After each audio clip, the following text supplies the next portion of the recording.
Hurmatli majlis qatnashchilari, kun tartibiga o'tishdan oldin hozirgi kunda butun dunyoda katta tashvish va xavotir uyg'otayotgan bir masalaga to'xtalib o'tmoqchiman. Ma'lumki, Isroil armiyasi va Hamas harakati o'rtasida davom etayotgan qurolli to'qnashuvlar gumanitar inqirozni chuqurlashtirmoqda. Tinch begunoh aholi orasida ko'p sonli qurbonlarga olib kelmoqda. Bolalar va ayollar halok bo'lmoqda. Odamlar boshpanasidan ayrilmoqda, o'z uylarini tashlab ketishga majbur bo'lmoqda. Biz Falastin va Isroil tomonidan qurbon bo'lgan barcha insonlarning oilalariga chin dildan ta'ziya va hamdardlik izhor etamiz. Men G'azo sektori aholisiga baholi qudrat yordam ko'rsatish uchun Birlashgan Millatlar Tashkilotining Yaqin Sharq agentligiga $1,500,000 ajratish haqida qaror qabul qildim.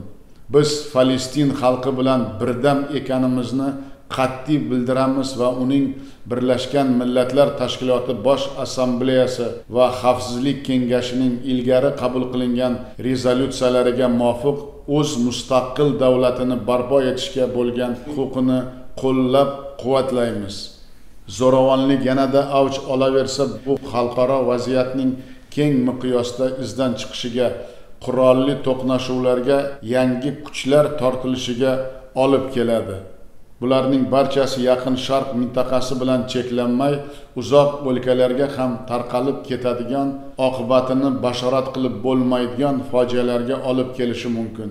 Aynan shuning uchun ham biz har ikki tomonning zudlik bilan gumanitar maqsadlarda murosaga kelishga, jangovar harakatlarini to'xtatib, nizoni tinchlik yo'li bilan hal etishga chaqiramiz. Ma'lumki, biz yashayotgan Markaziy Osiyo mintaqasi turli millat va konfessiyalar vakillarining o'zaro tinch totuv hayot kechirishi bo'yicha noyob tajribaga ega.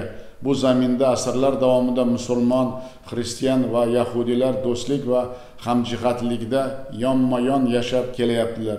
Men bugungi fursatdan foydalanib barcha yurtdoshlarimizga, avvalo yoshlarimizga murojaat qilib, ularning turli yolg'on tashviqotlarga berilmaslikka, qonunga zid xatti-harakatlar sodir etmaslikka chaqiraman.